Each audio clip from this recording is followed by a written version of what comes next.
well since the broadcast, so apologies for that. But with a lot of personal issues going on at the moment, with my wife's family and with hospital visits and all kinds of other things going on at the moment, it's been quite difficult to find time to do a broadcast. But having a looked at the newspapers and various reports today, I think there's about 3 different things which are going on at the moment which might need a little bit of analysis. Now, you'll remember last week over on X, I made a comment about Mr. Swinney's reference to support for independence reaching similar levels to what they did in 1979 when Scotland was looking at the idea of its own parliament being returned. Now, 1979 is a long time ago. At that time, 1979, I would have been about 18 years old, and I remember this quite well. Support for having Scotland's own, basically its own government again, rose to 75% in that referendum. Now, the problem was that despite the fact that we got 75% of people in favour of that, there wasn't a big enough turnout, according to the English government, and therefore the result, which would have meant the establishment of the Scottish Parliament back then, never actually happened, and we had to wait until 1997 when we finally got there in the end. With, I hasten to add, something similar. We had certainly got high support in 1997. However, Mr. Swinney's comment about this level of support and the fact that he hoped it would reach that level, and that, I think he was hinting, would force the United Kingdom to look again at their refusals, and there have been repeated refusals to hold any further referendums on Scotland leaving the Union, may need to be re-investigated. Now, why this has come to light now is the fact that Mr. Swinney said these things, and perhaps he was hinting that he hoped that support would reach that level, and that level would, he felt, I believe, force the United Kingdom to issue or to grant a new independence referendum. However, when a Tory politician, and no less a Tory politician than Michael Gove, who is now also a peer and sits in the House of Lords, when a Tory politician starts to agree with the First Minister about the level of support necessary to trigger an independence referendum, you have to start worrying, because when Michael Gove said that on this particular issue he was in agreement with the First Minister, that would, in his opinion, be sufficient support for the UK government to re-examine the issue of staging another independence referendum, then I think we're looking at a complete picture of how both politicians view this process. Mr. Swinney, as First Minister, appears to be, and I'm only saying appears to be, on the face of what he's said so far, believing that if enough support can be garnered by the SNP over the next few years, that we could force another independence referendum to be given by Westminster. And according to Michael Gove, it's not out of the question. Gove has hinted that he felt that would be a demonstrable level of support, which should cause the British government to re-examine this. But there's no guarantee of that, as we know. It's easy for the British government just to say, no, now's not the time, it's not a convenient moment in the history of the UK to do this, and despite the level of support being high, this would not be a good time to do it for various reasons, which they might manage to find. So we know that it's probably not going to happen, but it's an indication that senior politicians, both within the SNP, as in Mr. Swinney and perhaps some of his senior ministers, actually believe that this is the way forwards. And to have it confirmed by Michael Gove that they might reconsider the issue, I think is confirmation that the British state at least might think about it. And that very faint hope seems to be what the SNP administration is clinging to at the moment, with all of these hints and teases about what level of support they would say would be sufficient to force another independence referendum. Now, while all this was going on, over the last few days in Dunfermline, the Scottish Sovereignty Research Group has been holding its annual conference. And the last time I tuned in, which was actually just about half an hour ago, to the Speaker. He was talking about how difficult it is at the moment for small Scottish traders to export Scottish goods into the European Union, how long it takes, how much paperwork there needs to be, and just how long it might take to wait at various places. Firstly, in the UK, to go through customs, it can take hours. In the middle of the night, you can be standing for hours waiting for them to make a decision. You also have to hire an agent to do the paperwork for you and pay a huge fee for that. That could be hundreds of pounds, even if you're only selling goods that are worth, a few tens of euros.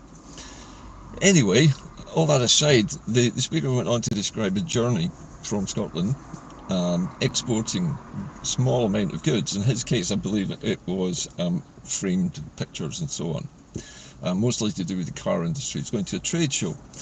And he had to cross Europe to get to Switzerland. And when he got to Switzerland, there were more delays and more expenses. And before he left Switzerland, he then had to pay, first of all, a fee to the organisers of the event.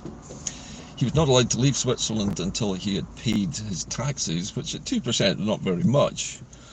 But the whole process took forever, and the fee, which was necessary to be paid to the agent who paid the taxes, was something like 400 euros. And that's 400 euros on top of whatever you already paid the agent in the UK to do your paperwork there. So you're talking hundreds of pounds for a small van load of goods going to Switzerland to be at an event where you might sell a few hundred euros worth of Scottish goods. And then you've got to travel all the way back with all the other delays on the way back there.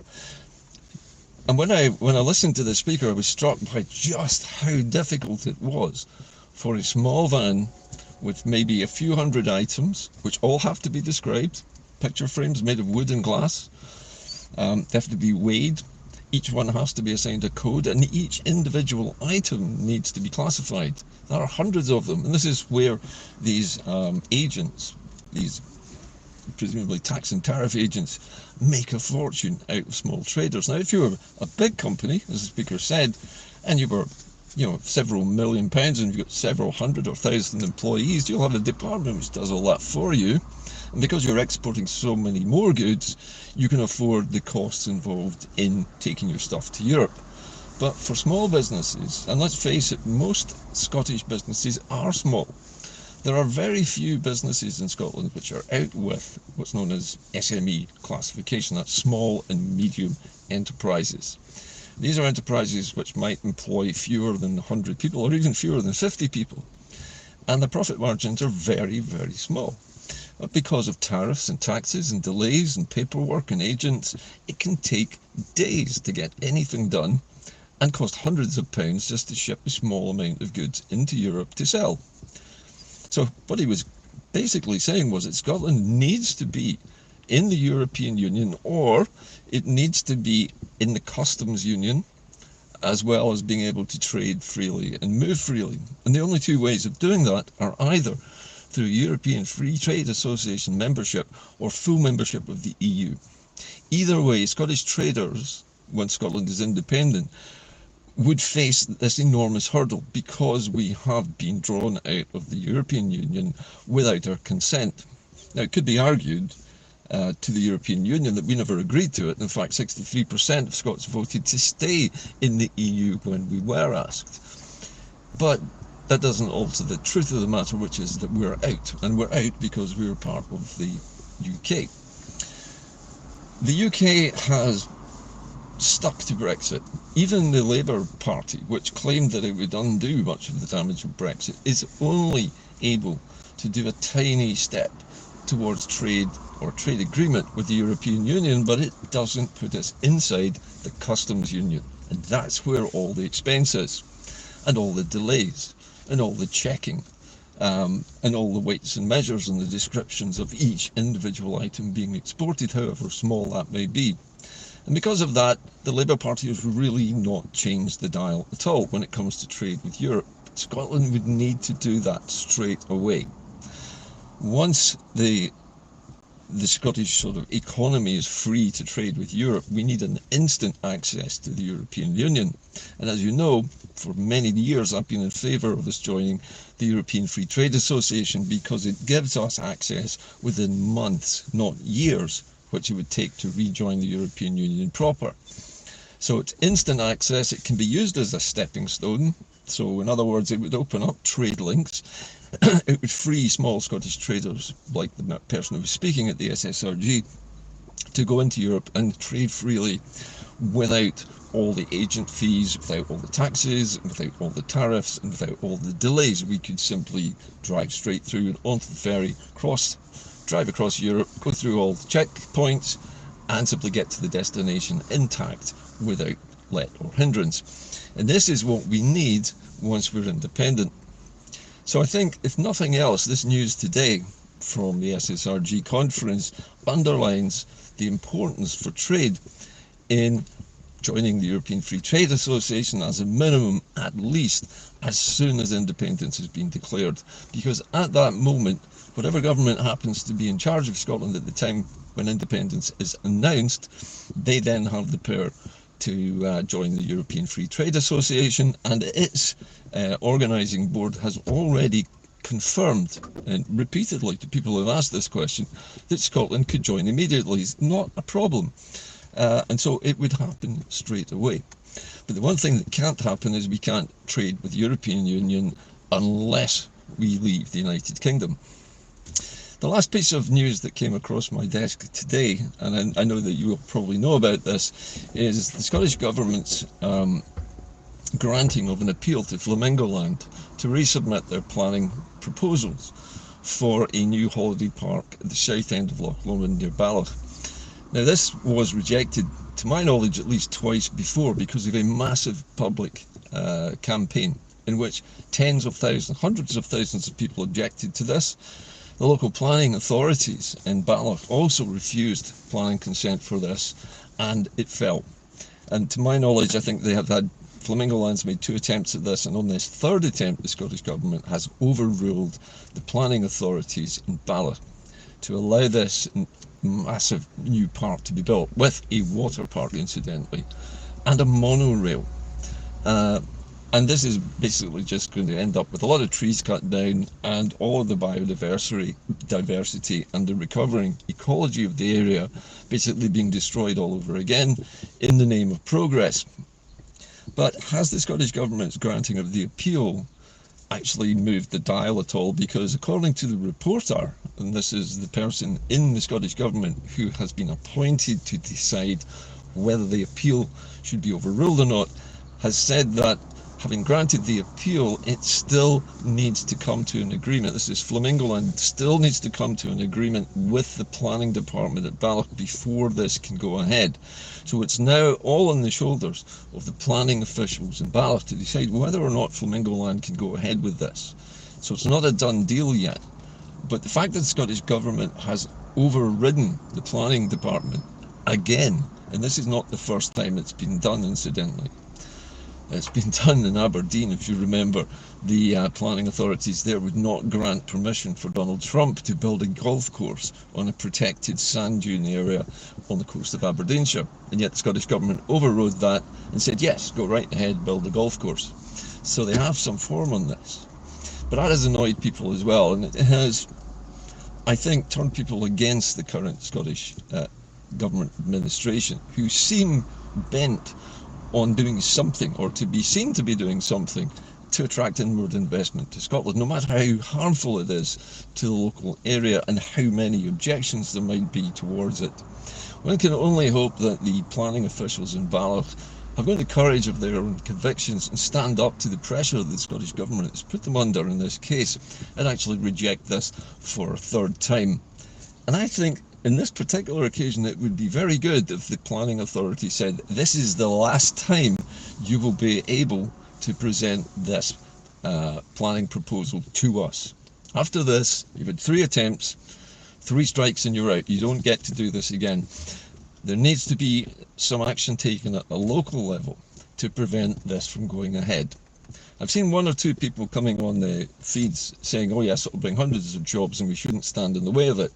But all of them so far have been revealed to be fake accounts, the ones that I've seen anyway that have been saying that. There may be others. However, that's basically the news today. So Mr. Swinney has done something which people disagree with. The idea that support must rise to 75% in order to force the UK government into giving us another referendum, which is what Michael Gove seems to be saying. And this issue of overriding planning permission when it suits them, instead of allowing the planning rules to stand and for the environment to be protected. That is just wrong, and it should stay wrong. That's it for me today. I'll see you again soon whenever I get the chance to do this. Please, if you can, please keep donating to the channel. It is keeping me afloat just at the moment, and I am not able to work as much as normal, so my income stream has gone down substantially because of a number of simultaneous problems with older members of my family, one of whom is in hospital, the other one housebound, and we're having to pick up the slack and help both of them in this case. So please help by donations. And also, if you like the content of this show, remember to subscribe, like, and leave a comment all the time that you're viewing this. It drives the algorithm and it makes sure more people see Inde-Car. That's it from me. As usual, keep the faith, and I'll see you next time. Bye for now.